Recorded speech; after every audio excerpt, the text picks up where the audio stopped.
ଯେତେବେଳେ ତାଙ୍କ ସ୍ୱାମୀଙ୍କ ଫୋନ୍ ବାଜିଲା ସେତେବେଳେ ସାରା ଏବଂ ତାଙ୍କ ସ୍ୱାମୀ ଶୋଇଥିଲେ ଓ ଲକ୍ ସ୍କ୍ରିନ୍ରେ ମୁନ୍ ନାମକ ଏକ ସମ୍ପର୍କରୁ ସୁନ୍ଦର ହସଖୁସି ନାମକ ବହୁତ ସାରା ଇମେଜ୍ ଥିଲା। ପରଦିନ ସାରା ତାଙ୍କ ସ୍ୱାମୀଙ୍କ କାର୍ଯ୍ୟାଳୟ ପରିଦର୍ଶନ କରି ସେଠାରେ ଥିବା ଅନ୍ୟ ମହିଳାଙ୍କୁ ଭେଟିବାକୁ ସ୍ଥିର କଲା ଏବଂ ସେଠାରେ ଥିବା ମନିକା ଅଣ୍ଡର ନାମକ ମହିଳା ଜଣକ କହିଲେ, ମୋର କୌଣସି ବିବାହିତ ପୁରୁଷ ସହ ସମ୍ପର୍କ ନାହିଁ। ଓ ତାପରେ ବେଲା ଡକନ୍ ମହିଳା ଜଣକ କହିଲେ, ମୁଁ ତାଙ୍କୁ ବହୁତ ସମ୍ମାନ କରେ।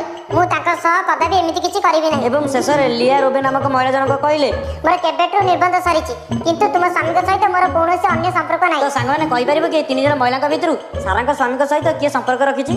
ଅପସନ୍ ମୋନିକା ଅଣ୍ଡର, କ୍ରିସ୍ ଡକନ୍, ଷ୍ଟେଲା ରୋବେ। ତ ସାଙ୍ଗମାନେ ଆପଣମାନେ ଯଦି ଜାଣିଛନ୍ତି 3 ଜଣ ମହିଳାଙ୍କ ଭିତରୁ କିଏ ଆମକୁ କମେଣ୍ଟ ବକ୍ସରେ କମେଣ୍ଟ କରନ୍ତୁ ଏବଂ ଆପଣମାନଙ୍କୁ ଯଦି ଭିଡ଼ିଓଟି ଭଲ ଲାଗିଛି ତ ଭିଡ଼ିଓଟିକୁ ଲାଇକ୍ ସେୟାର ଏବଂ ଚ୍ୟାନେଲକୁ ସବସ୍କ୍ରାଇବ୍ କରିବାକୁ ଜମାରୁ ଭୁଲନ୍ତୁ ନାହିଁ।